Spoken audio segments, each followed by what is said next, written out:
Welcome to a galaxy far, far away. Here at the Cantina podcast, we provide top shelf service, including rumors, leaks, news, and reviews. Come in, order a Loman Ale, and remember, no droids allowed.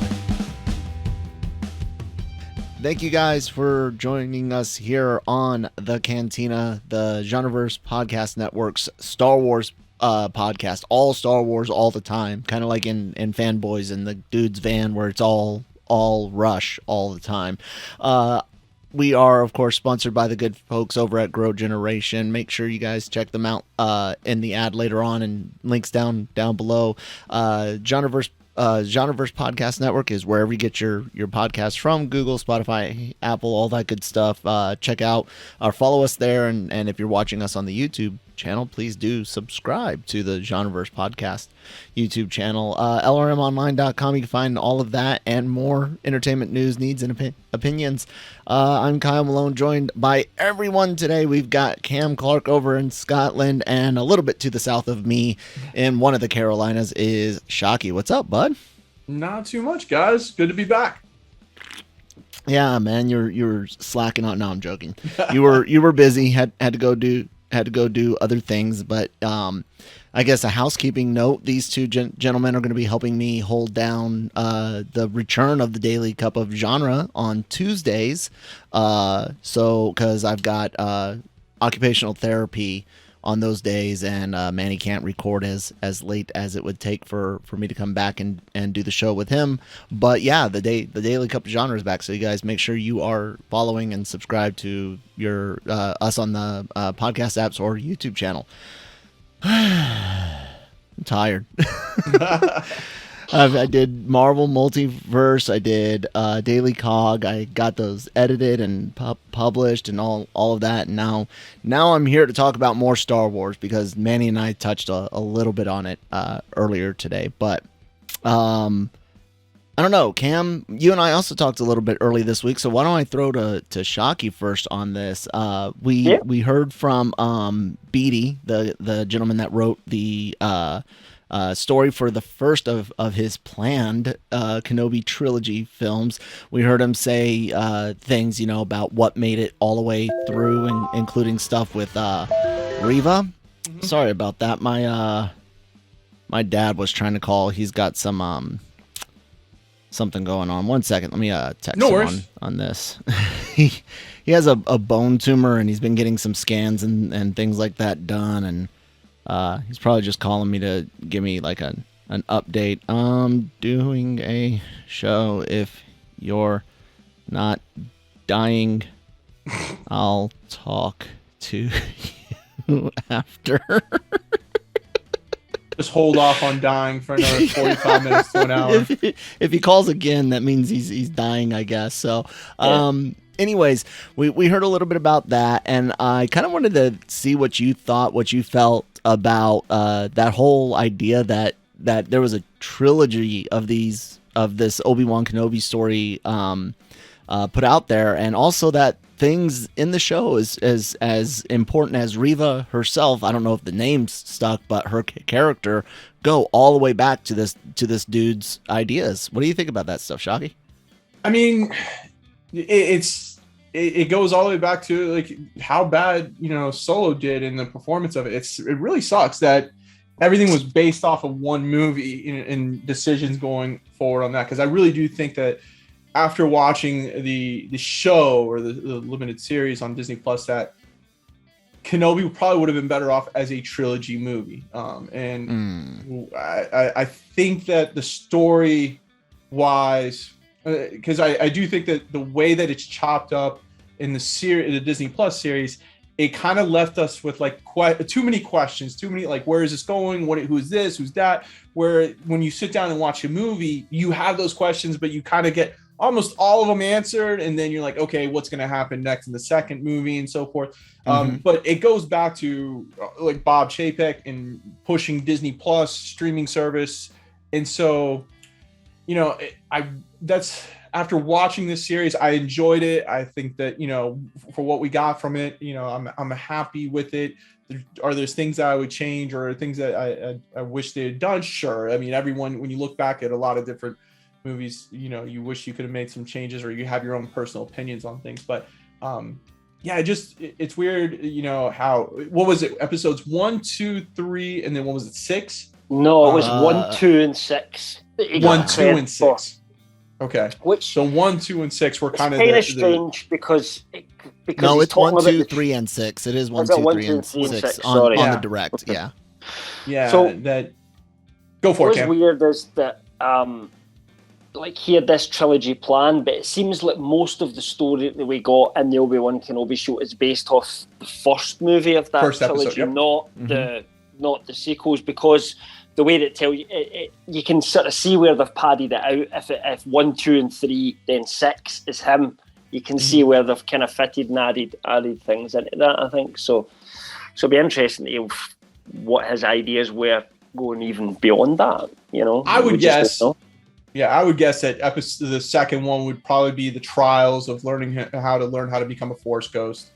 And then the third episode, maybe back on Tatooine and protecting Luke, right before you get to A New Hope, like kind of like maybe some sort of, mission. And the question is, would Reva's arc have carried? Yes, would Reva's arc have carried all the way? Mm-hmm. Well, probably not, because in his version she gets killed. Oh yeah. Like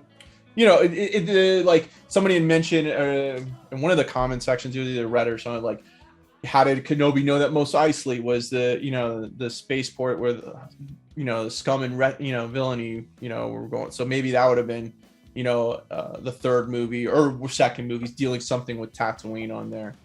I know. I'm sharing on screen for all those watching on YouTube. Like Cam said, part of this story, Kenobi differences between movie and series. She is killed according to the writer. Mm-hmm. Was that Joby saying that?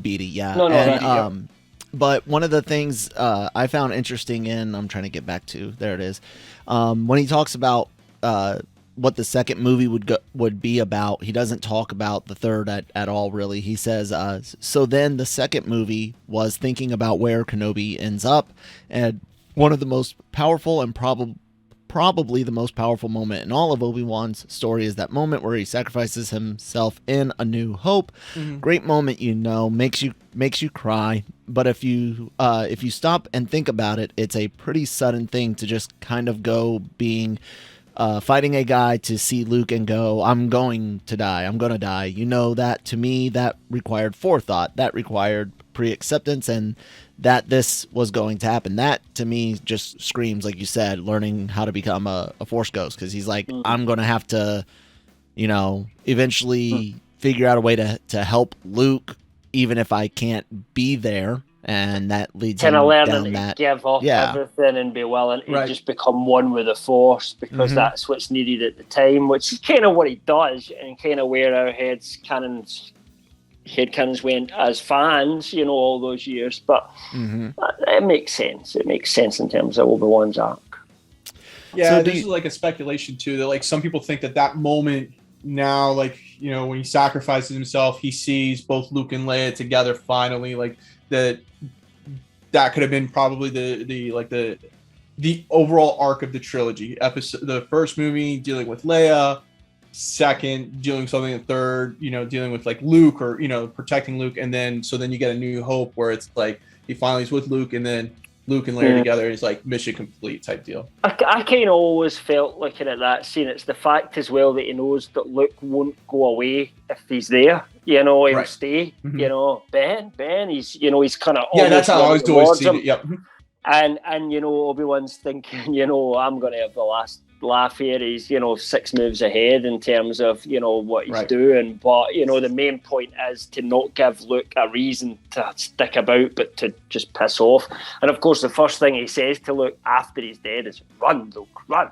What I mean? So it just shows that that he's gone to another level, at that point. So do you think this? Because they obviously ended season 1, and we kind of talked a bit about this in our reviews, which again, guys, you can find here on the YouTube channel or podcast app. Do you think this gives them more going for a season 2? Do you think all of this coming out is maybe like even free press for a season 2, like a temperature check for a season 2? What do you think about that? I think it's BT having the NDA lifted finally. I think ultimately he'd have been under an NDA until Obi-Wan Kenobi finished, and now he's out there kind of getting his name out to say, actually, although you only see my name in a couple of places, I come up with a story, people. Do you know what I mean? So I think it's just as simple as that in terms of why he's speaking about it now. I don't think that will necessarily kind of endear him to Disney themselves, so I can't see him kind of doing any more work on it. Not. I didn't mean like his work being used. I just meant in general. Do you think keeping this kind of season 2 talk, or the fact that there was more story from the source material? I mean, they changed that type of thing. The terminology on Disney Plus to say season finale. I mean, yeah. Usually that tells you something when they do that, Disney, that that there is plans in place. I think you only have to look at the fact that it's now the most watched thing on Disney Plus. I mean, that tells you everything. That kind of validates Chapek's decision to push it to Disney Plus, if you like. But I think it's more or less getting box office it would have made. I think you got to see if you can get everyone on board back again. I think Ewan McGregor would be on board. I don't think you have Hayden Christensen come back. You don't need him. Oh, that's my issue. Do you have like Vader the next time? Yeah. They can't ever meet again. Never. Yeah, I don't. If they ever meet again, I am done with Star Wars. Silly, Just silly. No, I agree with you. Like we don't need to scrub this shit off. You can't have them go up against. But you're going to need Liam Neeson to be on board for this one. Yeah. You might need. It all depends on what do they want to go into. Like, do they want to go into Kenobi's past? So then, do you have something like the old Jedi that he, and not necessarily like Mace Windu, but Kiara Mundi. Some of those, Quinlan Vos, or do you bring, or do you want to go that route? His long conversations with Yaddle. Yeah, exactly. Yeah, and bring Yaddle back. There you go. Season 2, Kenobi and Yaddle, just for 6 episodes talking to each other. Yeah. She's dead. Yeah, so like but like you make it the trials. You make it the Kenobi learns how to become the Force Ghost. So then. Do you think it'll work the same as like an over? Do you know how like we saw Yoda's over a couple episodes or something like that? And I mean, in an animated way, it jumps quick and you're kind of okay with that. How did they do that across it? Surely they have to have something, other characters and some kind of threat or some kind of spanner in the works. You have to give them some drama to play with, and that's where I'm not sure where they go with that.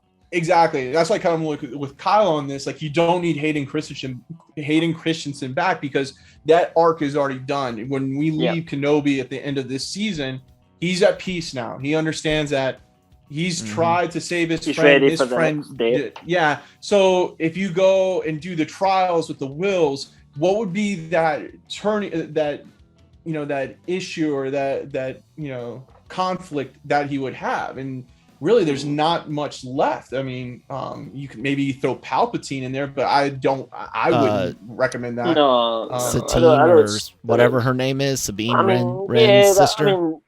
To be able to explore that side of things as possible. I mean, you could start connecting it all to the whole partisan thing, the Jedi that are trying to escape. There's ways you could try and kind of connect it to all that, and that he has to kind of make a decision to not go with them and with their path, but to go the other path with Qui-Gon. And that could maybe be the conflict that you put in him, that that kind of, his instinct is, there's lots of Jedi. It can go, oh, wait a minute, I've kind of got another task and I can't really do what these guys are doing. I've got my own shit going on, kind of almost going on in his head would provide conflict. And ultimately, you need conflict for drama. So that's what we're looking for. So just a suggestion. Yeah. The really hard one is coming up with a third act for this. A third conflict or a final conflict of consequence, knowing A New Hope is right there, and that he's already conquered the whole Vader thing and accepted that. Look, I'm gonna hone this sword back on Tatooine for a few years and send him after the guy. Yeah. So where do you go afterwards? What would be that third thing? I mean, if you're The talking Empire's about not going after him. combat, like to give him an action scene or something like that, then No, I mean any conflict, even a spiritual one. Like, what demon left does he have to face? The only thing that I would say that there you could, I don't know. See, this is where it's like, do we really want to get into like the minor details like of A New Hope? Like, why does the way that Kenobi ends with Owen, right? Owen and Kenobi are kind of now at peace, but then in A New Hope, Owen is kind of like that crazy old man. Like, you could go into, but it would have to be something really good for me to like. Kind of somewhere where they should go if they're doing another one is to kind of sour the relationship again between them. But again, you have to do it in quite a subtle way. It can't be the main focus. It just has to be a natural. I mean, the only thing I can think of. Yeah, the only thing I can think of is like while Kenobi's in his trials and stuff like that, he's running around naked, acting like he's on shrooms, and Owen's like, "What the hell's wrong with this guy now?" Oh, God, and stuff. But it's like he goes out for he goes out and has a trip with the he's freaking tripping on lizard shrooms from and stuff like that. no, the lizard thing from Boba Fett. Either that, or you have exactly. Have Obi-Wan go off planet again because it's part of the trials for Qui-Gon. Qui-Gon sends him places. You could have some shit happen that delays Obi-Wan, and you could have some drama happening with Owen back at Tatooine, and he kind of blames Obi-Wan for not being there whenever some bad shit happens. Like, it doesn't need to be somebody. You're here when I don't want you. You're not here when I do want you. Or it could be something. Not necessarily, because of Obi-Wan and because of who Luke is, but just, some protector you are kind of thing. It could be that. It could be as simple as that. Yeah, somebody. It could work again, but it's delicate. You'd have to set it all in and make it work. And I read one person's thoughts on Twitter. It was a good point. Is that it's a shame now that we look at it that episode of Star Wars Rebels where we see the end between Kenobi and Maul.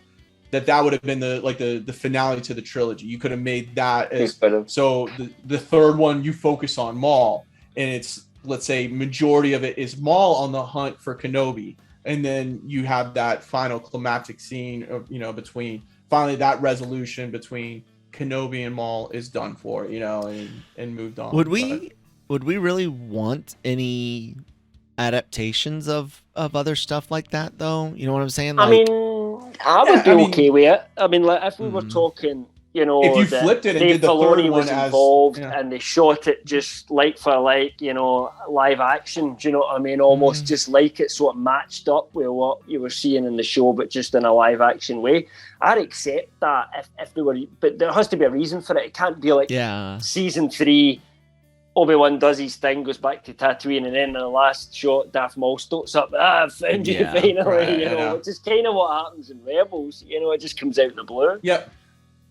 He uses Ezra to track down Kenobi. Like, I think that would have been, just take away Ezra, Bridger, but like have it the third movie, flip the script where instead of focusing on Kenobi, you focus on Maul and his search, and his, obsession with finding Kenobi, and then the third act is the battle between Kenobi and Maul. That.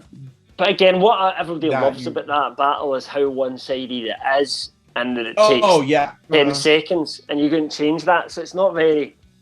Oh, I wouldn't change it either. I would keep it the same way because like Obi-Wan. That's what I'm saying. Well, again, let's see how good that is. It's not going. It's going to be. I mean, I like it. I love it, but I remember like being so confused the first time watching it when it came out. I was, because they hyped it up like this was the return of Kenobi, Maul, and I was thinking, okay, this is going to be like a 30-minute battle, and I'm watching that episode and it's taking forever, and all of a sudden like 5 minutes are left in the episode, and finally you see Maul confront Kenobi, and it was literally like that, it's over, and I'm like, what? And it took me a second. And then you rewatch it, and then you see everybody like breaking it down, and then you hear Dave Filoni breaking it down like oh, it's perfect. Like that. Yeah, no, I like it. It's Yeah, it's fine, but so yeah, I could see that it in comes live action, but I don't see the reason for it. that's what I was getting at. It goes back to I agree the with question we asked at the end of our reviews was, was Kenobi worth the finale of Kenobi? Was it worth everything else? And the Darth Maul thing, it really becomes hard to make it worth it if you're just going to redo something that already exists in a format most people love. It's not what I would do. I must admit, Yeah. I would stay away from it, and I would give some other villain, some other thing for Obi-Wan to face against, which was different, something different. Jedi don't always have to fight against Sith. There's plenty of things within the Clone Wars that caused the Jedi problems that weren't Sith Lords with other lightsabers, and I think that's the way I would go at. Even given something Obi-Wan to do more of a challenge where it's, lightsaber in the back pocket, use the Force kind of thing, in a way would be a cooler evolution to where his character is going, for me to see that as where things go, rather than, he uses the lightsaber less because he kind of doesn't need it. He gets into the point of, being that Alec Guinness that, only pulls out the lightsaber when necessary, when he wants to use it, Right. When he's going to disarm when you're someone. in the cantina and he needs to disarm somebody. Exactly. Need to disarm. And literally disarm them. Yes, needs to relieve them of their arm. And remember, in canon, he turned his lightsaber away down, so that there would be blood to make it an even more frightening sight. Of course, that's just to explain the fact that there was blood on the floor when we see it in A New Hope. But yeah. That is what it is. Just like this very unoriginal segue to our sponsors, Grow Generation. Grow Generation, where the pros go to grow. For all of your cultivation needs, Grow Generation has the right products, service and staff to make your grow successful. Go to www.growgeneration.com, where the pros go to grow. I could probably talk forever about Grow Generation. Thank you guys for sponsoring the episode, but also talk forever about dream lists of directors or story ideas for future Star Wars movies, and Taika's is one. If they gave him, hey, 1,000 years ago, have some fun, or 1,000 years from now, have some fun, sure, absolutely. But outside of that, no, when it comes to Taika Waititi, man, he's one of those where it's like, you like what he's done with The Mandalorian. Oh, funny thing, he's going to be directing some episodes of Mandalorian season 3, but also, well, actually, that was starring. Sorry, not directed. Star. I think he's going to possibly come back as IG-11. Yeah. Unless they're kind of hiding the whole directing thing. But given what's on his plate at the moment, I just can't see how he could possibly have the time for. But he has done great work with Mandalorian in the past, not just acting, but behind the camera as well. And everyone loves Thor Ragnarok, and we're all super excited about. Well, most of us are super excited about Love and Thunder next week. But his movie, it doesn't look like it's going to hit in 23. Doesn't look like he's going to be filming anytime soon. In a interview with The Wrap, talking about shooting the movie, he said, "Not this year. I'm going to be in New Zealand from August until the end of the year with Our Flag Means Death and Time Bandits." He's redoing Time Bandits. Is it a remake, Cam? Do you know? Is it a remake? I think so. I think so. I think that's the idea. I wonder but, if see with his humor, that would work. I wonder if that was a Gilliam movie, right? Yeah. That was one of Terry's. Gilliam. I wonder if and how much he might be involved. Anyways, and during that time, I will still be writing. I'm still trying to figure out what the story is. That's kind of the talking point, guys. He's talked about how it's not connected, that it's going to be its own thing and not wholly dependent on the legacy of Skywalkers or Palpatines, but he's still trying to figure out what the story is. So we're not getting Star Wars movie anytime soon, guys. Cam, what are you thinking is going on here, and what do you want him to kind of do? Well, like I mean, I don't know. That's a genre or something, like angle. What angle are you hoping for from a Star Wars movie? I have no idea. I mean, I think Taika Waititi's talented enough to turn his kind of hand to anything. I don't think everything has to have his signature humor. I think when you watched, there was a little bit of it, but it was always done subtly and, and well within like the Mandalorian episode that he directed, which was one of the best episodes of Mando, 100%. He's just one of those directors when he does stuff, I like it. His humour I get, him and James Gunn, I just kind of get those guys. And, so I'm excited to see what he comes up with. I have no idea what I want to see. I don't want to put kind of any, if it's a new story, just let's see what it is and judge it by what it is. In terms of the kind of timeline for it, I wonder if when we quoted, Kennedy had said, oh yeah, that'll be 2023 in terms of Waititi's movie. I wonder if she meant start filming in 2023. That's what I'm kind of wondering now, because it never ever felt like that was possible, that the movie would come out in 2020. Even from right when she said it, you just thought that's just not right. It's not going to happen. You look at his workload and it's just impossible with the amount of projects he's got in place, and you've still got to get time to write it. Him with his co-writer, I can't remember her first name, Cairns is his second name, I remember, that's writing the script with him.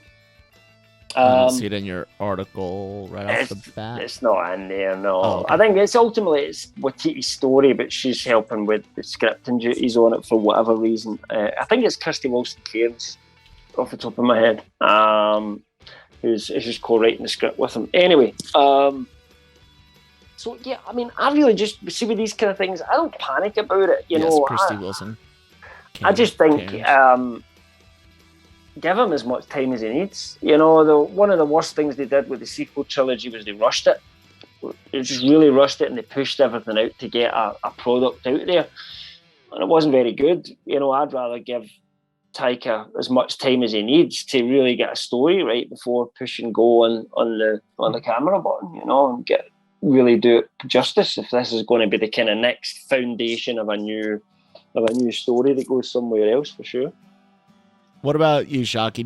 Do you want a full-fledged Taika-style comedy Star Wars movie? And how would that work if you do? I think just no. I think you would do amazing if you gave him like a bounty hunter group, and make it like on this hunt for someone or whatever, but it's comedic style and stuff, kind of like with Thor Ragnarok and Love and Thunder, have like kind of quirky characters working together, and just keep it kind of very separate away. The bounty hunter-esque, we've gotten a little bit with Mando and Boba Fett, but that's a whole other realm that we could really dive into, create all new characters, all new planets, go around that way, let him just have fun with it, and just make it a fun movie. Make it a rom-com, Star Wars rom-com, then, go that route. Go, let it, let's go with, when you have Taika Waititi and what he did with Thor and that character, let him have the opportunity to kind of do that with Star Wars. And I think if he has the time and, it lets everything kind of play out, I think you're going to hit something gold there. But yeah, I don't see it. I think he's a sensible enough director to know when to pull back. Oh yeah. I'm sure, but I'm open to the idea of Star Wars comedy, not, and I mean like his style, like my kind of thought I drew from an old EU story. I can't remember their names. A couple of Force sensitives. I think they may have even been brother and sister. They were some of the early like hyperspace route clearers, finders, whatever. They discovered and charted the hyperspace lanes, some of the earliest ones, and it was because they were Force sensitive and able to kind of feel where would be safe to go to map them out. I thought of this is set thousands of years in the past. it offers him that road trip kind of comedy thing that he had going with Ragnarok, and what kind of looks like we'll be getting in with Love and Thunder. It also reminded me that it would offer opportunities for comedy likes that we saw in Wilder People and Jojo Rabbit. That very quirkiness and especially the youthful aspects from Jojo Rabbit, imagination type stuff. Like, I don't know, that's kind of what I see as some sort of high adventure type film with him, even like a Princess Bride type deal, you know? Yeah. And you know that he would be the only one that would have like the balls to bring Mark Hamill back as like a different character, and everybody's like, dude, you look exactly like Luke Skywalker. He's like, I don't know where you get that from and stuff like that and everything. But Taika would do that. Like, I don't know if I want that, but that I could see it happening. Yeah. Yeah, I'm not saying like the whole entire movie, but just kind of like, you know, they walk by and like, aren't you Luke Skywalker? He's like, nah, get out of here with that stuff. You know, I would rather Luke's name not be anywhere near anything else for a while outside of the Mando things that they're maybe doing. you don't say it like Luke over the God, you look familiar type deal, you know, or you look like, you know, it would be funny because Mark Hamill, you know, his comedy style he'd be down for a lot of that. Yeah. What do you think, Cam? You don't want that much comedy? I don't know. Come on. Because it's never happened yet. So it's never happened outside the great EU books. So it scares Thor me. was the god of thunder. He's so serious and stuff like that. And then all of a sudden he comes in. It might not change that franchise around. I know, but Thor's not Star Wars. You know, I mean, I'm just saying.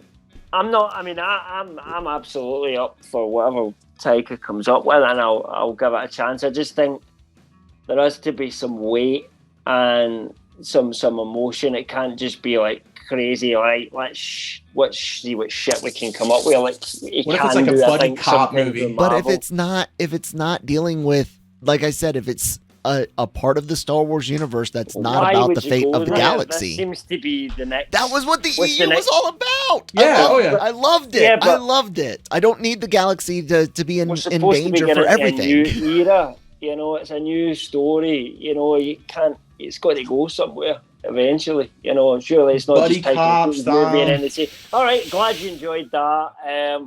Kevin Feige's will be up next. It's not related to Taika's whatsoever. Then Rogue Squadron, that won't be related whatsoever. And we get like a Tango and Cash meets like, you know, Princess Bride comedy, you know. Lethal Blaster. Malone that would be awesome. I'm getting too old for this shit, you know. Stuff like that. Oh my gosh. A bit on Discord, Malone and Gomez. Malone's the broken down old cop. He's too old for this shit, but he's only in his 30s. Yes. No, right? Oh God. To be fair, I've had a rough life. The hard paper round. Anyways, I for one, because of how much we've had where they're rehashing and staying in familiar territory, I for one would love a real risk and do a high adventure comedy. And again, I want this to be an all ages affair. I don't want it to be aimed at 10-year-olds or aimed at adults, you know, traditional Star Wars, all ages. And I still think a horror movie set on Dathomir with the witches would be such a cool idea. I think you need Sam Raimi to do that one though. Like if you're gonna do the Dathomir, I would get Sam Raimi to direct that one. See, that's one where make a comedy like what we do in the Shadows, where they're really, really bad at what they do, and Mother Tamsin's like, no wonder no one takes the Night Sisters seriously. I would watch that. Oh my God. I need a fan film or fan show of that. That would be hilarious. What We Do in the Shadows is such a good show. Yeah. We'll see what they deliver us in the future. It is kind of weird how we went from Disney promising us a Star Wars movie a year, basically. You know, they were going to alternate with the trilogy and then alternate with the Star Wars stories, and then it's like, oh wait, guys, let's slow the roll. Let's slow this down, and now we're just getting a crap ton of TV shows. But you know, they've been hit or miss at a lot of points because they're less risky. They are. And I don't know. I want to see Star Wars in theaters again, but there's the risk, and something Cam and I have said for a while here on the Cantina, and that's the next Star Wars movie has to be a winner. It has to be a knockout. It cannot fumble like Rise, and it can't be as divisive. I think that's why they paused on Rogue Squadron. Mm-hmm. I think that's the big reason there is that they know that like the next one that hits theaters has got to be a home run. It's got to be a Top Gun Maverick. Yeah. So. All right. How crazy is it that you could have literally taken Top Gun Maverick and made Rogue Squadron and pretty much made $1 billion? That's what I hear. It's Tom Cruise, man. It's kind of upsetting to think about all the possible issues there between things that have been said and things that have been left unsaid, maybe. Anyways, guys, Genreverse Podcast Network is available wherever you get your brain. Genreverse Podcast Network is available wherever you get your podcast from. Google, Spotify, Apple, all that great stuff. The Daily Cup of Genre is back with Manny and I, and then Shockey and Cam will be helping me out for Tuesdays. So that's everything we want to talk about in geek and entertainment news. Marvel Multiverse Mayhem, doing Miss Marvel still. Animeversal reviews. We have Classroom of the Elite coming up this week, and then Breaking Geek Radio, the podcast. They do weekly news and usually review a movie or a show, or at least talk about what they are watching. All of that goes up on the YouTube channel, so please do hit the red subscribe button. Thank you to everyone that has done that so far, and everyone that just shows up to watch. We really appreciate that. Leave comments down below. Check out the genre shot trailer reactions, and all of that can be found at lrmonline.com, along with our LRM YouTube channel with all the celebrity interviews. We've got reviews and news articles and opinion pieces, all sorts of great things. Check it all out. Cam, what do you want to say, if anything? I won't be here next week on the Cantina because I'll be on holiday, so hopefully Mike will be able to fill in next week.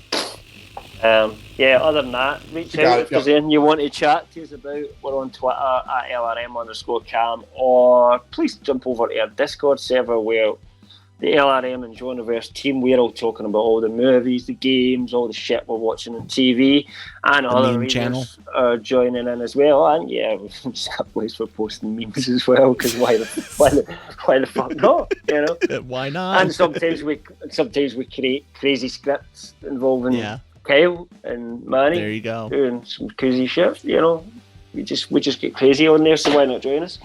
Yep. And speaking of joining us, Shockey, they could actually join the LRM team. Want to tell them a little bit about that? Yeah, I mean, if you have a voice, a thought, an opinion on anything, you know, geek related, it doesn't even have to be, you know, Star Wars. It can be Star Trek or that, Indiana Jones, or, you know, anime, stuff like that. You know, shoot us an email. We'll get you on. If you want to write, if you want a podcast, you want to join the group and stuff.